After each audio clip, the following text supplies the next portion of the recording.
እሺ ሁላችሁንም በጌታ በኢየሱስ ክርስቶስ ስም ሰላም እላችኋለሁ። የጌታ ጸጋና ሰላም ይብዛላችሁ። የመጨረሻው ኮርስ ያ ማለት የሶስተኛ ዙር የመጨረሻው ኢስላሚክ ስተዲ ከሙሐመድ እውነት ለሁሉ ጋር ያው ተምረናልና ዛሬ የጥያቄና መልስ በተለቀቁት ቪዲዮዎች ላይ ያልገባችሁ ነገር ካለ ጥያቄና መልስ እንዲሁም ነገ ደግሞ ፋይናል ኤግዛም ይኖረንና የሶስተኛን ዙር ሙሉ ለሙሉ በዚህ እንጨርሳለን ማለት ነው። ሰው ፕሮግራማችንን እንጀምራለን። የጌታ ስም ይባረክ። ያው ምናልባት ለማሚ ግልጽ ለማድረግ እንዴት ነው የሚሆነው እስካሁን ያለው ሂደት ጥያቄ ሁሉም ማይካቸው ዝግ ይሆንና ጥያቄ ያለው ሰው ማይክ የከፈተ ጥያቄውን ይጠይቃል።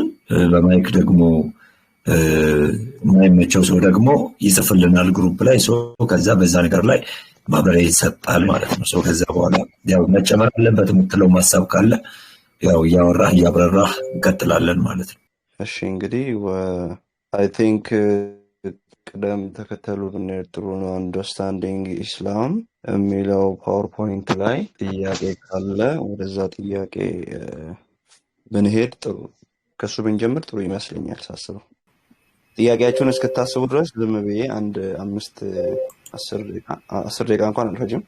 አንድ 5 ደቂቃ ዝም ብሎ ለማስታወስ ያህል እንዲሆናችሁ እስልምናን መረዳት የሚለው ላይ ያነሳናቸውን ነጥቦች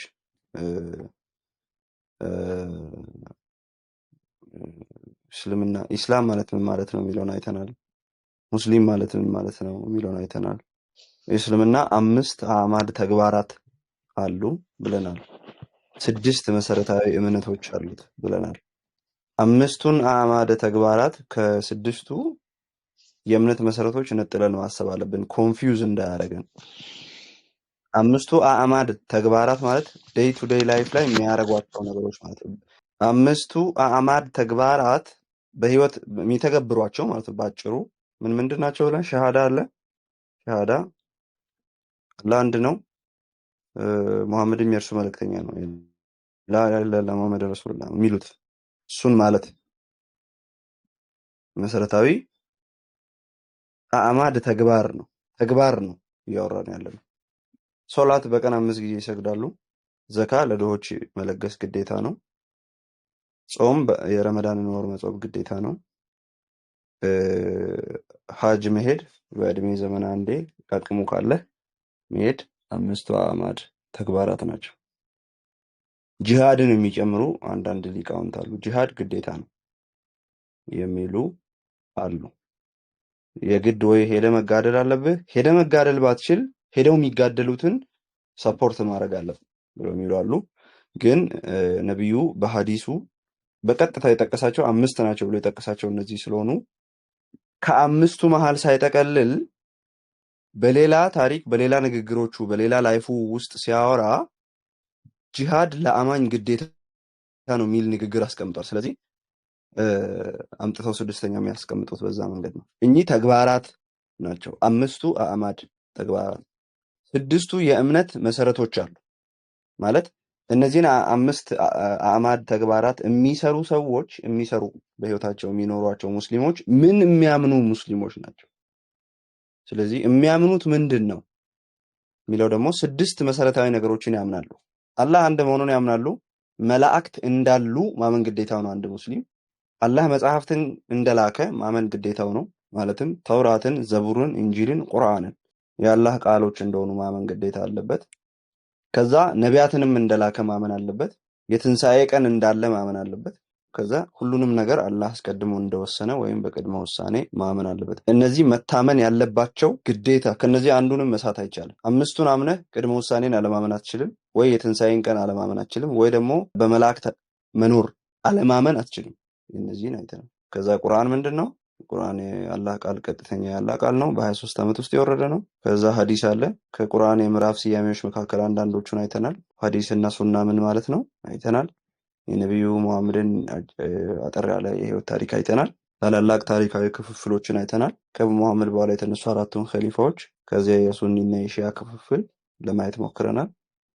ፋይናሊ ቁልፍ ቃላት እስልምና ውስጥ እነዚህ ብቻ አይደሉም፣ ዝም ብሎ ለመጥቀስ ያህል ነው። ቁልፍ ቃላት ምንድን ናቸው? ሐላል ምንድን ነው? ሐራም ምንድን ነው? ጂሃድ ምንድን ነው? ሸሪዓ ምንድን ነው?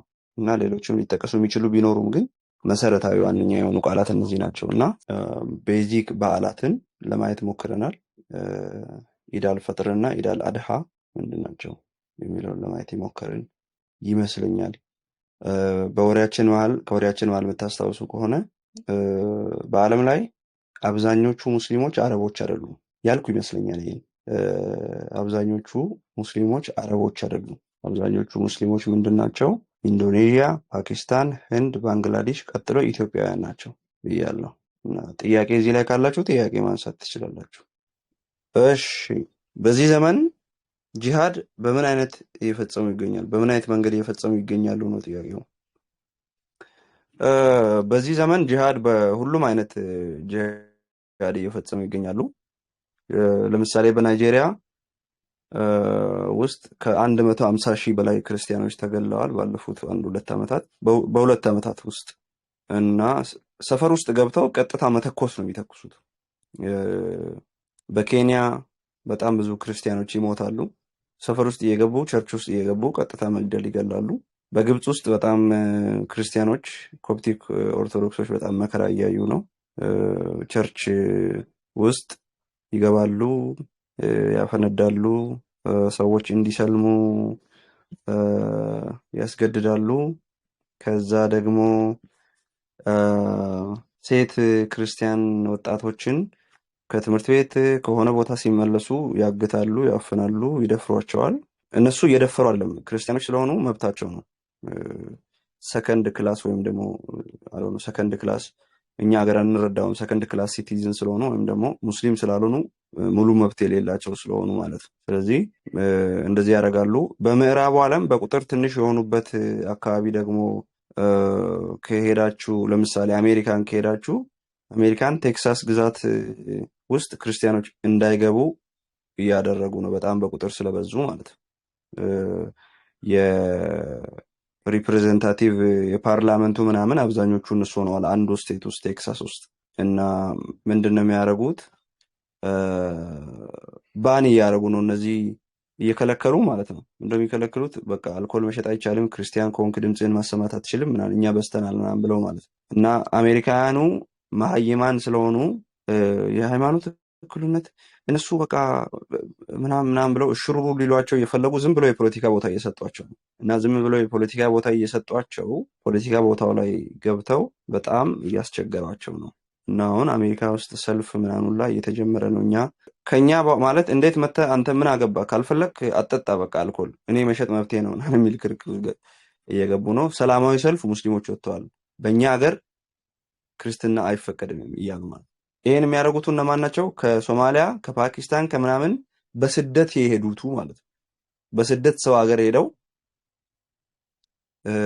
የመኖሪያ ፈቃድ እንደምንም አግኝተው እንትን የሚሉቱ ናቸው። ከዛ ሌላኛው ጂሃድ አይነት ምንድነው መሰለህ? አቴንሽን ለማግኘት መሀል አስፓልት ላይ ወጥቶ ይሰግዳል በሞላ ቦታ ማለት ነው።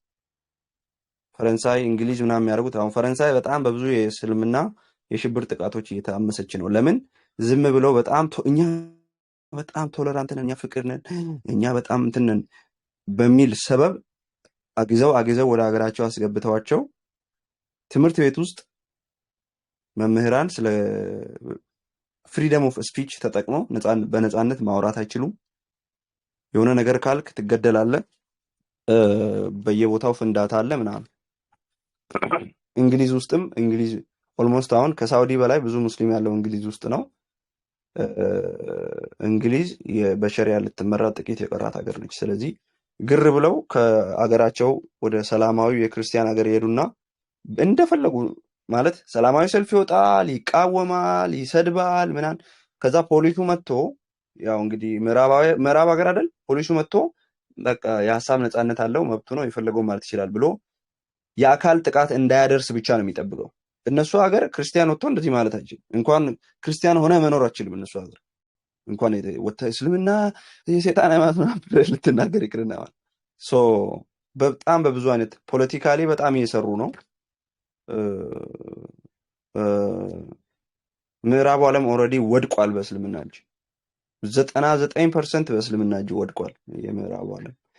የአውሮፓ እና የአሜሪካን ጉዳይ ኦልሞስት ከዚህ በኋላ ያበቃለት ነው የሚመስለኝ።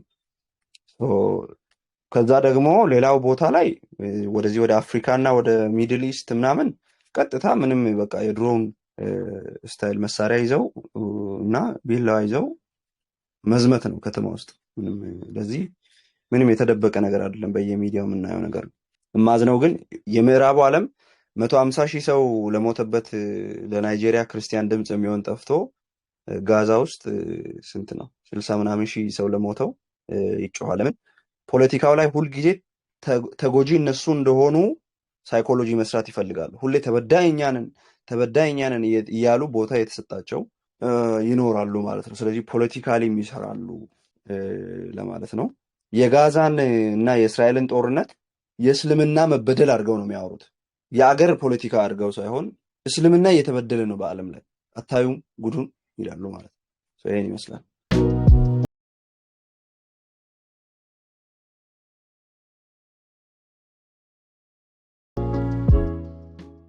ሌላው ቁርአን ሲጻፍ ቀጥታ ከአላህ ሰምቶ አይደለም የተጻፈው የሚል ሀሳብ አንስተህ ነበረ።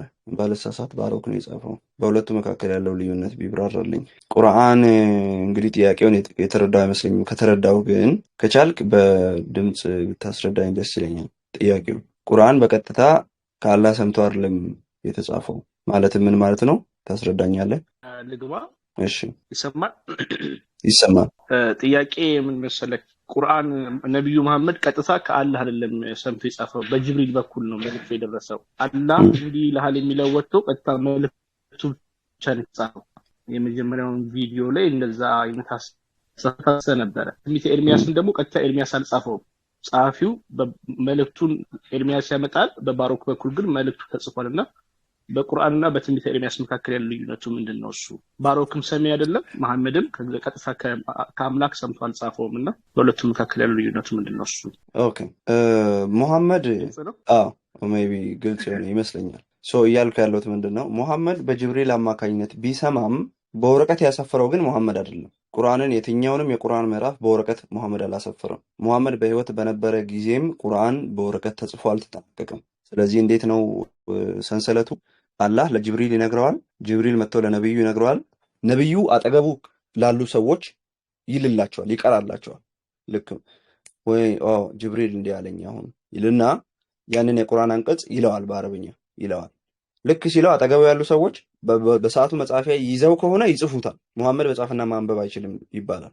መጻፊያ ይዘው ከሆነ ይጽፉታል፣ ካልሆነ ይሸመድዱታል በቃል። በቃ ሁሉም የቁርአን አንቀጽ የወረደውና ሴቭ የተደረገው በዚህ መንገድ ነው እንጂ መሐመድ ከሰው ሰምቶ ኦማን ነው ከጅብሪል ሰምቶ በወረቀት ያሰፈረው አንድም የቁርአን አረፍተ ነገር የለም። ስለዚህ በአራተኛ ሰንሰለት ነው የተጻፈው ማለት ነው። ከአላህ ጅብሪል፣ ከጅብሪል መሐመድ፣ ከመሐመድ ሰሃቦቹ ሰምተው ኢቨን የመጀመሪያዎቹ ሰሃቦቹ በራሳቸው ሁሉንም አላሰፈሩም። መሐመድ በህይወት እያለ ሁሉም ቁርአን አሁን እኛ ጋር ያለው ቁርአን በጽሁፍ መልክ አልነበረም። እሱ ከሞተ በኋላ በቃላቸው የሸመደዱ ሰዎች በጦርነት እየተገደሉ ሲያልቁ ሰው ሁሉ ሞቶ ከቀረ በምን ልንሆን ነው? መጽሐፋችንን ልናጣው ነው ተባብለው ነው በቃል የሸመደዱ ሰዎችን እየሄደ ኢንተርቪው እያደረገ ዘይድ የተባለ ሰው በመጽሐፍ መልክ የገለበጠው መሐመድ ከሞተ ከቆየ በኋላ ማለት ነው። በዛ መሃል አንዳንድ በጽሁፍ ያገኛቸው አሉ። ምንም በጽሁፍ ያገኘው የለም ማለት አይደለም። ጥቂት አሉ በጽሁፍ የተገኙ፣ ግን አብዛኛው በቃል የተሸመደደውን ሰብስቦ ነው የጻፈው። ትንቢተ ኤርሚያስ ላይ ግን እግዚአብሔር ኤርሚያስን በመንፈስ ቅዱስ አማካኝነት አሁን ልዩነቱ ምን መሰላችሁ? በክርስትናና በእስልምና ኢንስፓይሬሽንን የምንረዳበት መንገድ ይለያያል። በእስልምናና በክርስትና ኢንስፓይሬሽን እስልምና ውስጥ መካኒካል ነው፣ መካኒካል ኢንስፓይሬሽን ነው። በክርስትና ውስጥ ግን መካኒካል አይደለም። መካኒካል ነው ማለት ምን ማለት መሰለ? ለምሳሌ አንተ ራስህን ስተህ ወር ተኝተህ በእንቅልፍ ልብህ መጥቼ እኔ ጣትህን ይዤ ፓስወርድህን ወይም ደግሞ ይሄ የጣት አሻራን የስልክህን ባስከፍት አብሶሉትሊ አንተ ምንም ኮንትሮል የለህም እዚህ ውስጥ። ያንተን እጅ ተጠቅሜ እኔ ነኝ ያደረኩት። መጽሐፍ ቅዱስ እንደዛ አይደለም የተጻፈው። ሰዎቹ ራሳቸውን ስተው እግዚአብሔር እጃቸውን እንደዚህ ያንቀሳቀሰ ምናምን እንደዛ አይደለም የተጻፈው መጽሐፍ ቅዱስ። ወይም ቃል በቃል ከዚያ ጊዜ በኋላ እግዚአብሔር ሲል እሺ፣ ከዚያ ጊዜ በኋላ ወደ ታች ሲወርዱ እየተባለም የቃል በቃል ዲክቴሽን አይደለም የተጻፈው። ከእግዚአብሔር ድምፅ የሰሙ ዲክቴት እያደረጉ አይደለም የተጻፈው። ቤዚክ ልዩነቱ ይሄ ነው። የመጽሐፍ ቅዱስ አትኦል የትንቢተ ኤርሚያስም ይሁን የቁርአን የሌሎቹም አንድ ላይ ኤርሚያስ በመንፈስ ቅዱስ አነሳሽነት መንፈስ ቅዱስ መርቶት ወይም ደግሞ በራእይ አይቶ ይለያያል አይደለ? መገለጥ ነቢያት መገለጥ የሚወስዱበት በህልም በራእይ በድምፅ ወይ ደግሞ በመነዳት በመንፈስ በመነዳት በመንፈስ ቅዱስ በመሞላት ነው የእግዚአብሔር ቃል የሚመጣላቸው። ያንን ራሳቸውም ሊጽፉ ይችላሉ፣ ሌላው ሰው ሊጽፍ ይችላል። ስለዚህ ባሮክ ትንቢተ ኤርሚያስን ጽፏል። አዎ ጽፏል። ግን አሁን ፖይንታችን ከሙሐመድ ሰምተው ሌሎቹ መጽሐፋቸው ላይ አይደለም ችግራችን። ልክ ባሮክ ከኤርሚያስ ሰምተው መጽሐፉ ምንም ችግር የለውም። የነቢዩ ሰሃቦችም ከሙሐመድ ሰምተው መጽሐፋቸው ላይ አይደለም ጥያቄያችን። ልዩነታችን ሙሐመድ መገለጡን የሚቀበልበት መንገድና ኤርሚያስ መገለጥ የሚቀበልበት መንገድ የተለያየ ነው።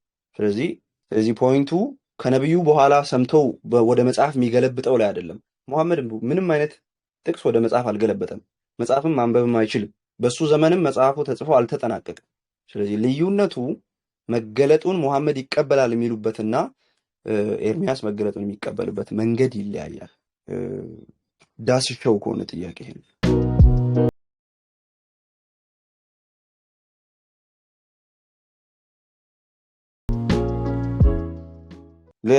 ሌላ ጥያቄ፣ አላህ የሚለው ስም እኛ ለእግዚአብሔር መጠቀም እንችላለን ወይ? የምንችልበትና ማንችልበት ሁኔታ አለ። የምንችልበትና ማንችልበት ሁኔታ ምንድን ነው? አላህ የሚለውን ስም ለእግዚአብሔር የምንጠቀምበትና ማንጠቀምበት መንገድ አለ ብለናል። የምንጠቀመው የወል ስም አድርገን ልንጠቀም እንችላለን። ለምሳሌ አረብ ክርስቲያኖች የወል ስም አድርገው አላህ ብለው ይጠራሉ። የወል ስም ማለት አሁን ለምሳሌ የእንግሊዝኛ ተናጋሪዎች ጋድ ብለው የሚሉት በአማርኛ አምላክ የሆነ ሃየር ቢንግ ሱፐርናቹራል የሆነ ልዕለ ተፈጥሯዊ የሆነ አምላክ ሚናውን ለመጠቆም ይጠቀማሉ አረብ ክርስቲያኖች፣ ችግር የለውም። ግን አረብ ክርስቲያኖችና ሙስሊሞች አላህ ማን ነው ብለው ሲያብራሩት ይለያያሉ። እኔም አበበ አልኩ አንተም አበበ አልክ ማለት ተመሳሳይ አበበን እያወራ ነው ማለት አይደለም። ያንተ አበበ ማን ነው ስልህ ቀይ ነው አጭር ነው ካልከኝ እኔ ደግሞ ጥቁር ነው ረጅም ነው ካልኩ ኮምፕሊትሊ የተለያዩ ሁለት አበበዎች ናቸው ማለት ነው። ኦኬ። ስለዚህ የምንጠቀመው ክርስቲያኖች አረቦቹ አላህን ለእግዚአብሔር ሲጠቀሙ የወል ስም አድርገው ነው። ልክ ሰው ማለት የወል ስም ነው። ሰው በቃ እኔም ሰው ነኝ አንተም ሰው ነን ሁላችንም ሰው ነን። አምላክ ከተባለ የሆነ ካታጎሪ አይደል? የሰው ካታጎሪ አለ፣ የመላእክት ካታጎሪ አለ፣ የአምላክ ካታጎሪ አለ። ስለዚህ አምላክ የሚለውን የሆነ ሰው ያልሆነ መልአክ ያልሆነ ፍጡር ያልሆነ የሆነን ቢንግ ለማሳየት አረቦቹ አላህ የሚለውን ቃል ይጠቀማሉ። ሙስሊሞች ግን አላህ ሲሉ አምላክ ማለት አይደለም። ለሙስሊሞች አቤኔዘር እንደማለት ነው። የግል ስም ነው፣ የተጽኦ ስም ነው። በሙስሊሞች አላህ የሚለው አምላክ ማለት ወይም ደግሞ ጋድ ለሚለው ኢኩቫለንት አይደለም፣ ስሙ ነው። ለዛ ነው የማይተረጎመው። የትም ቢሄዱ አላህን አይተረጉሙ። እኛ ለምሳሌ እግዚአብሔር ይተረጎማል። በእንግሊዝኛ መጽሐፍ ቅዱስ ጋድ ይለዋል፣ በግሪክ ቴዎስ ይለዋል፣ በዕብራይስጥ ኤሎሂም ይለዋል። እነዚህ ስሞች ሊተረጎሙ የሚችሉ ናቸው። ያህዌ ግን አይተረጎምም። ያህዌ ነው። ፕሮናንሲዬሽን ልንለያይ እንችላለን። ሁሉም ሰው በራሱ ቋንቋ ነው ፕሮናውንስ የሚያደርገው። አጋድሎ አይተረጉመውም ስሙን ግን ማንም ሰው። ታምራት የትም ሀገር ብሄድ ታምራት ነው። ፈረንጅ ሀገር ሄደው ሚራክል ተብሎ አይጠራም። ታምራት ነው፣ ስሙ ነው። ስለዚህ ሙስሊሞች አላህ የሚለውን ቃል ሲጠቀሙ ፐርሰናል ኔም ነው ለሱ ለአላህ እንጂ አምላክ ማለት አይደለም። ስለዚህ እኛ የእግዚአብሔር ፐርሰናል ስም ለእግዚአብሔር ያህዌ ነው እንጂ አላህ አይደለም። ከዚህ ረገድ ክርስቲያኖች እግዚአብሔርን በአረብኛ ቋንቋ የሚናገሩ ከሆነ እግዚአብሔርን ከአረቦች ጋር ሲያወሩ አላህ ብለው ቢያወሩ ምንም ስህተት ላይኖረው ይችላል ከዚህ ኢንቴንሽን በመነሳት። ስለዚህ ብዙ ጊዜ ክርስቲያን አረቦችም አላህ ይሉ የለ እንዴ? ስለዚህ እኛ የምናመልከው ተመሳሳይ ራሱን አንዱን አምላክ ነው ይላሉ። አረ በፍጹም ከእናንተ ጋር አንድ አምላክ አላመልክም፣ የኔና የእናንተ አምላክ አንድ አይነት አምላክ አይደለም ብለን እንላለን። ወንጌልን ለሙስሊሞች ነፂ በምንሰራበት ሰዓት የምንጠቀመው ወይ አማርኛውን ወይ እንግሊዝኛውን ቁርአን፣ እነሱ ደግሞ ያንን መቀበል አይፈልጉም እና ወንጌልን ለነሱ መስራት አስቸጋሪ ያደርገዋል። እና ምን ብናደርግ የተሻለ ነው? ለምንድን ነው የማይቀበለው አማርኛውን? የት አረብኛ ያቅና ነው አረብኛውን የሚቀበለው? አያውቀውም እኮ አረብኛውን።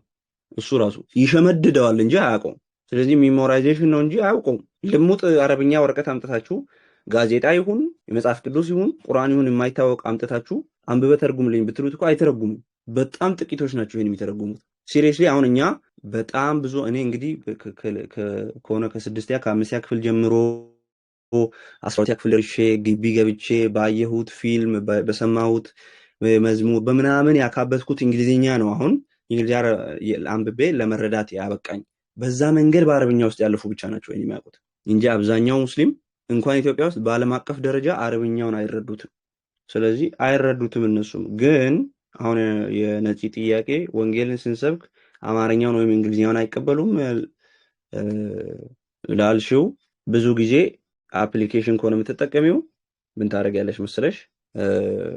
ከላይ አረብኛውን ከታች እንግሊዝኛውን ኦር አማርኛውን ሶስቱንም ባይዘው የሚያደርግ አንድ አፕሊኬሽን አለ እኔ ጋር ኤል ቁርአን አልቁርአን የሚል አፕሊኬሽን አረንጓዴ አፕሊኬሽን አለ። እሱን አውርጂና ሶስቱንም አንድ ላይ አድርገሽ አይ አማርኛውንና እንግሊዝኛውን አልቀበልም ካለ አረብኛውን አንብብ በይው።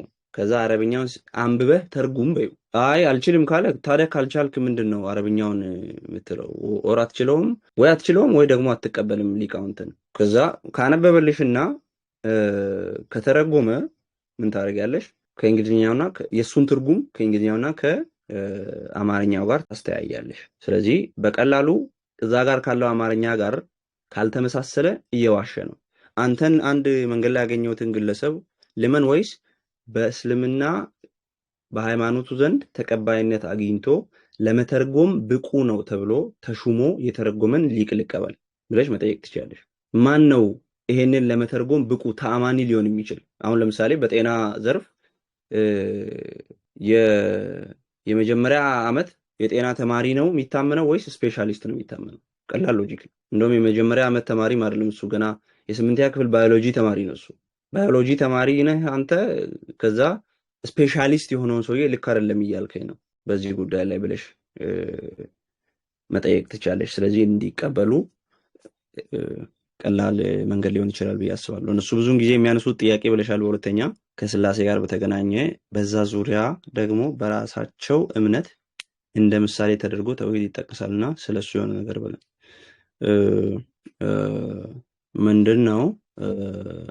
ምንድነው?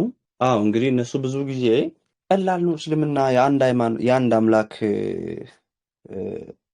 ኮንሰፕት ነው የምናምነው እኛ ብለው ያመጣሉ። የእናንተ አምላክ ስላሴ ነው፣ 3 አምላክ ታመልካላችሁ እያሉ ሊያመጡ ይችላሉ። ግን ይሄ ስለ ነገረ ስላሴያችንን በጣም መጀመሪያ አንደርስታንድ ማድረግ ይኖርብናል። ከዛ አንደርስታንድ በጣም ከተረዳነው በኋላ በጣም ቀላል ነው ለሙስሊሞች ለመናገር ነገረ ስላሴን። በመጀመሪያ እኔ የምጀምረው ከአንድ ሙስሊም ጋር ስለ አምላክ ኮንሰፕት ሳወራ በመጀመሪያ እኔ የምጀምረው ቀላል ስለሆነ ልክ ነው ማለት አይደለም፣ ከባድ ስለሆነ ስህተት ነው ማለት አይደለም። ይሄ መሰረታዊ ነገር ነው። ባይዚ ቀላል ስለሆነ ልክ ነው ማለት አይደለም። ስለ አምላክ ካወራን ደግሞ እንደውም ከባድ ነው መሆን ያለበት ስለ አምላክ ባይዚ። ለምን? ይህንን ሁሉ ዓለም የፈጠረ አምላክ ታይምለስሊ እና ስፔስለስ ሆኖ የሚኖር አምላክ በሰው አእምሮ ኮምፕሬሄንድ ማድረግ አንችልም፣ መረዳት አንችልም። ሰሞኑን ከሆኑ ሰዎች ጋር እያወራው ነበር እዚህና አግኖስቲክ ነገር ናቸው። እያወራን ዩኒቨርሳችን እየሰፋ ነው የሚለውን አወራን። ኦፍኮርስ እየሰፋ ነው ዩኒቨርስ እየሰፋ ነው ማለት ታይምም እየሰፋ ነው እና ስፔስም እየሰፋ ነው ብለን አወራን ማለት። ታይም እንዴት ይሰፋል? ጊዜ አሁን እንዴት ይሰፋል? 2 ሰዓት ከ30 ይሰፋል። ሳይንሱ ይሰፋል ይላል። ቦታ ወዴት ይሰፋል? አሁን የኔ ሩም ውስጥ 4x3 የሆነ ከታች እዚህ ጋር ጠረጴዛ ምናምን አሉ። ከዛ መሀሉ ላይ ክፍተት አለ። ባዶ ቦታ እንዴት ይሰፋል እና ወዴት ይሰፋል የሚለውን ጥያቄ አንስተን እያወራን አናቅም ያለ። ስለዚህ እግዚአብሔር ከስፔስ ውጪ ነው ካልን ከስፔስ ውጪ ነው ማለት 0.000 ሚሊ ማይክሮ ሜትር ቦታ የሌለበት ቦታ ላይ ነው እግዚአብሔር ያለው። ገና ስለ አምላክ ስናስብ ይሄን ያወራችሁ ለምንድን ነው? ሲሪየስሊ ኢማጂን ከምናደርገው በላይ ነው እግዚአብሔር ያለበት ዓለም። ስለዚህ ቦታ ከሌለ ቦታ የሌለበት ቦታ ላይ ከኖረ እግዚአብሔር ገና የዛኔ ያበቃል። አርጊውመንቱ ከመታወቅ በላይ ነው። እግዚአብሔር አይቆጠርም። ለምን? ለመቁጠር እዚህ ጋር አንድ ብላችሁ የሆነ ቦታ ስፔስ ውስጥ ነው ቆጠራ ያለው። ከስፔስ ውጪ ቆጠራ የለም። አንድ ብለን ጨርሰን ከጎኑ ያለውን ነው 2 የምንለው። ለመቁጠር ታይም ያስፈልጋል፣ ለመቁጠር ስፔስ ያስፈልጋል። እግዚአብሔር ታይም እና ስፔስ የለም እግዚአብሔር ጋር። ስለዚህ እግዚአብሔር አይቆጠርም። ምን ማለት ኒውሜሪካሊ እግዚአብሔር አይቆጠርም ማለት ነው። ይሄንን መጀመሪያ በጣም አንደርስታንድ ካደረግንና በጣም ፊሎሶፊካሊ ያለውን ነገር ለመረዳት ትንሽ ጠለቅ ብለን ማሰብና በጣም ብዙ ነገሮችን ማወቅ ይጠበቅብናል። ከዚያ በኋላ በጣም ቀላል ነው ሙስሊሞች። ኦኬ አምላክ ከመታወቅ በላይ ነው። ከመታወቅ በላይ ከሆነ መሟገት ያለብን አምላክ ስላሴ ነው ወይስ አይደለም ነው እንጂ ሊሆን ይችላል ወይስ አይችልም አይደለም። ሊሆን አይችልም ብሎ ኢምፖሲብል ሊያደርግ ማንም ስለሌለ ማለት ማንም አይችልም እንደዛ ማድረግ። ስለዚህ የእነሱን ደግሞ ተውሂድም ማወቅ በጣም አስፈላጊ ነው። ሙስሊሞች ሲሪየስሊ በአንድ አምላክ ነው የሚያመልኩት የሚለው አይደለም። በሙስሊሞች ኢስላሚክ ቴዎሎጂ ውስጥ ሁለት ያልተፈጠሩ ዘላለማዊ አካላት አሉ። አንደኛው አላህ ነው፣ ሁለተኛው ቁርአን ነው። ቁርአን አላህ ነው አይደለም፣ የተፈጠረ ነው አይደለም፣ ያልተፈጠረ ነው እኮ። ካልተፈጠረ ወይ አላህ ካልሆነ ከአላህ ጋር ከዘላለም አብሮ ከነበረ ስለዚህ ሁለት ከዘላለማውያን አሉ ማለት ነው የሚል ጥያቄ ያመጣል። ስለዚህ የነሱም የተውሂድ ፊሎሶፊውን ጠለቅ ብሎ ማወቅ የእኛን ነገረ ስላሴ ለማብራራት በጣም ጠቃሚ ነው። የነሱን ደግሞ ተውሂድ ለማፍረስ በጣም ቀላል ይሆናል። እንዲረዳችሁ እኔ ሞናርኪካል ትሪኒቴሪያኒዝም በጣም ለሙስሊሞች ለማስረዳት በጣም ቀላል ነው። ሁልጊዜ ለምሳሌ የኒቅያ የእምነት መግለጫ ላይም ሁሉን የፈጠረ አንድ አምላክ አብ ብሎ ነው የሚጀምረው። እውነተኛ አንድ አምላክ አብ አለ። ስለዚህ ከዚህ ከአብ የተገኘ ወልድ፣ ከአብ የተገኘ መንፈስ ቅዱስ፣ የሰረጸ መንፈስ ቅዱስ ሌላ አምላክ አይደለም። ባይዘ በጣም ሲምፕል ነው፣ በጣም ቀላል። አንድ አምላክ አንድ ሴንስ አለ። አብ የሁሉ አስገኝ፣ የእርሱ ታይምለስሊ እና ስፔስለስሊ የተወለደ ከእርሱ ወልድ አለ። ከዛ ደግሞ ከእርሱ የሰረጸ መንፈስ ቅዱስ አለ። ይሄ በጣም ታይምለስ እንደሆነ ስታስቡት በጣም ቀላል ነው በእውነት ሲታይ። እኔ ነገረ ስላሴ በጣም ሲታይ ለሙስሊሞች ለማስረዳት ድሮ በጣም ይጨንቀኝ ነበር እና ይከብደኝ ነበር። ግን እግዚአብሔር ታይምለስ ነው፣ እግዚአብሔር ስፔስለስ ነው ብለን ካሰብን በጣም ሲምፕል። ስለዚህ አንድ አምላክ አብ አለን። የዛ የአንድ አምላካችን የአብ ዘላለማዊ ልጅና ዘላለማዊ ወይ ቃሉና መንፈሱ በጣም ቀላሉ ኤክስፕሬሽን። ያለ ቃሉ ሊኖር አይችልም፣ ያለ መንፈሱም ሊኖር አይችልም። ያለ መንፈሱ ከኖረ በድን ነው፣ ያለ ቃሉ ከኖረ ሚውት ነው፣ የማይሰራ ነው። ወይም ደግሞ ሌላ አባባል ክርስቶስ የእግዚአብሔር አብ ጥበብ አይደል? ያለ ጥበቡ ከኖረ ጅል ነበረ ለዘላለም። ስለዚህ ያለ ጥበቡ ደግሞ ሊኖር አይችልም። ስለዚህ ጥበቡ አብሮት ሁልጊዜ አለ። ስለዚህ በጣም ቀላል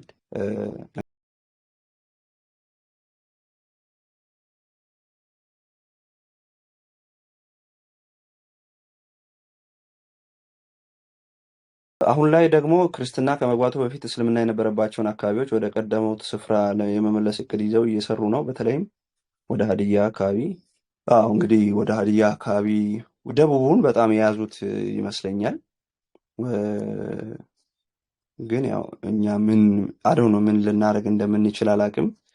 ሰው ክርስቲያኑ በጣም ተኝቷል። በጣም በቃ ቤተክርስቲያን አይ ቲንክ አሁን ትንሽ የኦርቶዶክስ ቤተክርስቲያን በጣም ምትሻል ይመስለኛል።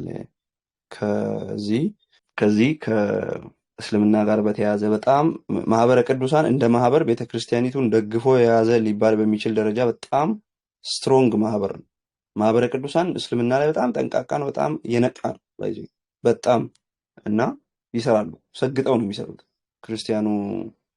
ይሄንን ባይዜ እንትኖች የሚያውቃሉ። ይሄ ሚስጥር ምናምን ሆኖ አይደለም እዚህ እያወራ ያለሁት። ሙስሊሞቹ በራሳቸው የፔጆቻቸው የሚጽፉት ነገር ነው። ለዛ እንደውም ማህበረ ቅዱሳን እስልምና ላይ እንደሚሰራ ያወቅኩት እኔ ከሙስሊም በጣም ፌመስ፣ አሁን ስሙን መጥቀስ አልፈልግም እዚህ፣ በጣም ፌመስ የሆነ ሙስሊም አፖሎጂስት ከኛ ጋር ብዙ ሲመላለስ የነበረ ፔጁ ላይ ሲጽፍ አይቼ እና እኛ ጋር ግን እኛ በጣም በመንፈስ ተቀጣጥለናል። በቃ ማንንም አንሰማም። በጣም ጾም ጸሎት ነው፣ ጾም ጸሎት፣ ማንንም አንሰማም። በቃ ሰማይ ተከፍቶ በረከት ከሰማይ እየዘነበ ነው እኛ ጋር እና የበረከቱን ጠርገን ጠጥተን ሮብ በተለይ ልዩ የፕሮግራም የጸሎትና የኮንፈረንሷ ላይ አንደኛ ነን። ማንንም አንሰማም። እግዚአብሔር ይፈውሰን። መጥፎ ነው ማለት አይደለም፣ ግን ሁሉንም በጥበብና በጊዜው ያልተደረገ ነገር ስህተት ነው። ጊዜውንና ቦታውን በትክክል ያልጠበቀ ነገር ሁሉ ስህተት ነው። መጸለይ ጥሩ ነው፣ መጸለይ ትክክል ነው። ጊዜውንና ቦታውን ሲጠብቅ ትምህርት ጥሩ ነው፣ ጊዜውንና ቦታውን ሲጠብቅ። ጥያቄ ጠይቆ ሎጂካሊ መመለስ እያለብህ እጅህን ጭኜ ልጸልይልህ ብትል ይሄ ቦታውን አልጠበቀም፣ ጊዜውን አልጠበቀም። ደግሞ ጸልየ መገሰጽ ያለብህን ነገር ጥቅስ አውጥተህ የግሪኩ ብትል ጊዜውንና ቦታውን አልጠበቅም። ስለዚህ በጣም ዋይዝ መሆን አለብን፣ በጣም ጠቢብ መሆን አለብን። መጸለይ ያለብን መዋጋት ያለብን ሴክተር አለ፣ ደግሞ ማስተማር መቀጥቀጥ ያለብን ሴክተር አለ። ይህንን ኮንፊውዝ ማድረግ አያስፈልግም። ግን በጣም የኢቫንጀሊካል ቸርች በጣም አደጋ ላይ ነች። በተለይ ወደ ደቡብ እኛ ሰዎች ካላችሁ በተለያየ አካባቢ ያላችሁ አሁን እዚህ ውስጥ የምትሰሙ ለምሳሌ ከ60ዎቹ መካከል ቢያንስ 6 ከተሞች 6 የተለያየ ከተሞች የተሰባሰበ ሰው ቢሆን ይሄ 6 ቦታ ሄደን ብናገለግልና ከዛ 6ቱ ከተማ ውስጥ እኛ ብንመለስ እንኳን ለሚቀጥለው እዛው ላለው ማህበረሰብ ማዳረስ የሚችልን ሰው ብናተርፍ ትልቅ ነገር ምን ማድረግ እንዳለብንና ስለዚህ አገልግሎት እንዲጠሩን በየዩኒቨርሲቲው በየፌሎሺፑ ኢቭን የሃይ ስኩል ፌሎሺፕ ቢሆን እንሄዳለን። ቸርች የወጣቶች ፕሮግራም እንሄዳለን። የተረጋገጠ ቬሪፋይ የተደረገ በእኛ አሁን ለምሳሌ እኔ ሆሳና ብጠራ ሆሳና ያ ቸርች ትክክለኛ ቸርች መሆኑን በራሴ መንገድ አጣርቼ ምናምን ሄዳለሁ። በጣም ብዙ ቦታ እንደዛ ሄጃለሁ። ወደ ደቡብ ክልል ሄጃለሁ፣ ወደ አፋር ክልል ሄጃለሁ፣ ወደ ተለያዩ ቦታዎች ሄጃለሁ። ስለዚህ እንደዛ እናደርጋለን፣ ግን ብዙ የነቃን ስላልሆነ ነው። ስለዚህ ይሄ ለእናንተም ማሳሰቢያ ነው። በያላችሁበት ቅድመ ጥንቃቄ ለማድረግ ሰዎችን ለማንቃት ፕሮግራም እያዘጋጃችሁ መተው ሊያገለግሉ የሚችሉ ሰዎችን ያገልግሉ፣ መድረክ ስጧቸው እባካችሁ ለማለት ነው። ወደ አፊም ጥያቄ ስመጣ አፊም ምንድን ነው ያለኝ? የሙሐመድ አባት ሙሐመድ በተወለደ በ6ኛ ወር እንደሞተ ነበር የተማርኩት፣ ግን እንዳልሆነ ነግረን ነበር። ነገሩ እንዴት ነው ይላል። ኦኬ አሁን ሐዲስ ላይ የሐዲስ ዘገባ ለምሳሌ ስለ ሙሐመድ አባት አሟሟት የሚናገሩ የተለያዩ የሐዲስ ዘገባዎች አሉ። አንደኛው አሁን አንተ ያልከው በ6 ወሩ ነው የሞተው የሚል አለ። በጣም ፌመሱ በጣም የታወቀው ይሄኛው ሐዲስ ነው። ግን ሌላ ደግሞ ትክክለኛ ሐዲስ ትክክለኛ የታመነ ታሪክ አለ። የታመነ ታሪክ እንግዲህ አይ ቲንክ የሐዲስ ኢስናድ ላይ ያወራ ነው ይመስለኛል። እከሌ ከከሌ ሰማ፣ እከሌ ከከሌ ሰማ፣ ሰንሰለቱ ሲታይ ሰንሰለቱ ልክ የሆነ ታማኒ ሰዎች ናቸው ይሄን የዘገቡት የሚባልለት ሌላ ደግሞ ታሪክ አለ። ምን ሙሐመድ ከአባቱ ጋር at the same time በተመሳሳይ ቀን አግብቶ በሳምንት ውስጥ ሞተ። ግን ሚስቱ ከ4 ዓመት በኋላ ወለደች። አሁን ችግሩ ይሄ ደካማ ነው ዳኢፍ ነው እንዳይሉ እንቅፋት የሚሆንባቸው እንዴት መሰለ? እንቅፋት የሚሆንባቸው ይሄንን ታሪክ ተንተርሰው የፍርድ ቤት ዛሬ ላይ ፍርድ ቤት ብትሄድ በሙስሊሞች ፍርድ ቤት ውሳኔ የሚሰጡበትን ህግ መስርተዋል። ዳኢፍ ነው ወይም ተቀባይነት የለውም ማለት አይችሉም። የሸሪዓ የፍርድ ቤት ውሳኔ የቀመሩት አሁን እኔ ከምነግራችሁ ከ4 ዓመት በኋላ ተወለደ የሚለው ታሪክ ላይ ተመስርተው አንዲት ሴት አይ ቲንክ ሱዳን ላይ ወይ ደግሞ ግብጽ መሰለኝ ይሄ የቴሌቪዥን ፈትዋ ደውለው ኡስታዝ እንደዚህ አይነት ነገር ገጥሞኝ ነበር ምናምን የሚሉ ሴቶች እንደሚደውሉት ማለት ነው። ፈትዋ ላይ ሰውየው ሄዶ ጦርነት ከ3 ዓመት በኋላ ነው ምናምን ከጦር ሜዳ ሲመለስ ሚስቱ እርጉዝ ነች ወይኔ እቺ ተረገች ብለው አነቃት። ፍርድ ቤት ተያይዘው ይሄዳሉ። አንተ አታውቅም እንዴ ለ4 ዓመት ካንተ ጋር አንተ ከሄድክ በኋላ ለ4 ዓመት ሁሉ እንደምታረግዝ አታውቅም እንዴ ተብላ ሴትየዋ በነጻ ተለቃለች ይባላል። ስለዚህ ምን ለማለት ፈልጌ ነው ሚዛን የሚደፋው ከመወለዱ ከ4 ዓመት በፊት ሞተ የሚለው ነው። ምክንያቱም በፍርድ ቤት እንኳን የሸሪዓ መጽሐፍ አለ the reliance of the traveler የሚል መጽሐፍ አለ። እዛ ላይ የሸሪዓ ፍርድ ቤቶችን ስለ ዝሙትን አቀጣጥ እንዴት ልንለይ እንችላለን፣ አንዲት ሴት ዝሙት ሰርታለች ወይስ አልሰራችም የሚለው ላይ ሲያስቀምጡ ምንድነው የሚሉት? አንዲት ሴት ባል አግብታ ካገባችው በኋላ ከ6 ወር በፊት ቀድማ ልጅ ከወለደች እቺ ሴት ከሌላ ቦታ አርግዛ የመጣች ነች ማለት ነው። ስለዚህ ዝሙት ሰርታለች፣ ክሊር ነው፣ ይታወቃል፣ ብይን ይሰጣል። ስለዚህ ቢያንስ 6 ወር መቆየት አለባት ሳትወልድ ባሏን ካገባች በኋላ። ከ6 ወር በኋላ ከወለደች በቃ ከባሏ ነው የሚሆነው። ኦኬ እቺ ሴት ከዛ ከተጋባች በኋላ ከባሏ ጋር በሆነ ምክንያት ቢለያዩ ባሏ ከተለያት በኋላ ዝሙት ሰርታለች አልሰራችም የሚለው የሚታወቀው ለ4 ዓመት ካልወለደች ነው። እስከ 4 ዓመት የሚለው ከ4 ዓመት በኋላ ከወለደች እቺ ሴት ዝሙት ሰርታለች። እስከ 4 ዓመት ባለው ግን መሃል ላይ ከወለደች የዛን 3 ዓመት ተኩል ቆይታ ከወለደች የዛን ሰውዬ ነው እየወለደች ያለችው ተብሎ ይታሰባል። ይሄ ሁሉ ምንድን ነው? እዛ ቪዲዮ ላይ እንዳልኩት ሙሐመድ እናቱ አባቱ ነው ብለው የሰየሙት አብደላ ከሞተ ከ4 ዓመት በኋላ የወለደችውን ለመሸፈን ናቹራል ነገር ነው የሚሉት። ኢቭን እንደው ተአምር ነው ልክ በቃ የኢየሱስን ኮፒ ለማድረግ ተአምር ነው ምናምን ብለው ቢሰይሙት ምን አለ? አንድ ቀዳዳ ለመሸፈን ሲሉ ሌላ ትልቅ ቀዳዳ ከፍተው ችግር ሆኖባቸዋል። ምን ለማለት ነው? ናቹራል ነገር ተፈጥሯዊ የአወላለድ ሲስተም ነው ብሎ በሸሪዓ ፍርድ ቤታቸው ጭምር አንዲት ሴት ለ4 ዓመት እንደምታረግዝ አስቀምጠዋል። ኦኬ ወደ ታች እየሄድን በእስልምና ውሸት ይፈቀዳል ወይ? አዎ በሶስት ምክንያቶች ውሸት ይፈቀዳል። አንደኛው በጦርነት ምክንያት ይፈቀዳል። ማለትም ተቃራኒ ወዳጅህን ለመሸወድ እየተዋጋህ ከሆነ። ሁለተኛ በሁለት በተጣሉ ሰዎች መሃል እርቅ ለማምጣት ስትል ውሸት ይፈቀዳል። ሶስተኛ ደግሞ ሚስትህን ለማስደሰት ብለህ መዋሸት ይፈቀድልሃል በእስልምና። ስለዚህ ሚስትህ የሚከፋት ከሆነ እሷን ለማስደሰት መዋሸት ትችላለህ። ምን ማለት ነው? ለምሳሌ ይሄንን አንስተው አይ ቲንክ ከኡስታዞቹ ጋር የተጨቃጨቁ ነበር የሆነ ጊዜ ላይ ሙስሊሞቹ። አልነገረኝም ሚስት እንዳለው ደብቆኝ ሁለተኛ ሚስት አግብተዋል፣ ኢቭን ሶስተኛውን ላግብተዋል እኔ ሳላቅ ምናምን ብላ ስትል አንቺ ማንሽ ለማወቅ ምን ያገባሻል አንቺ ብለዋል። እሱ የደበቃት እሷ ይከፋታል ብለዋል። ስለዚህ ዋሽቷት እየዋሻት እሱ ከሌላ ሴት ጋር መኖር ይችላል፣ ከነገርኳት ይደብራታል ብሎ ማለት ነው። እንደዚህ አይነት እሷን ደስ ለማሰኘት በቃ መዋሸት። እንግዲህ ሚስትህን ደስ ለማሰኘት ብለህ መዋሸት፣ ሚስትህን ከዋሸህ ማን ቀረ በዓለም ላይ? ማለት ለሚስትህ አካልህ ለሆነች ሚስትህ መዋሸት ከተፈቀደ ቺትም ያደረክ የመጣ ተዋሻለህ፣ አላደረኩም ትላለህ፣ እንደፈለክ ትሆናለህ። ሌላው ተፍሲር የት እናገኛለን የሚል አለ። ተፍሲር በእንግሊዝኛ በጣም ብዙ ቦታ አለ። ተፍሲር ቁርአንኤክስ.com ላይ አለ ተፍሲር።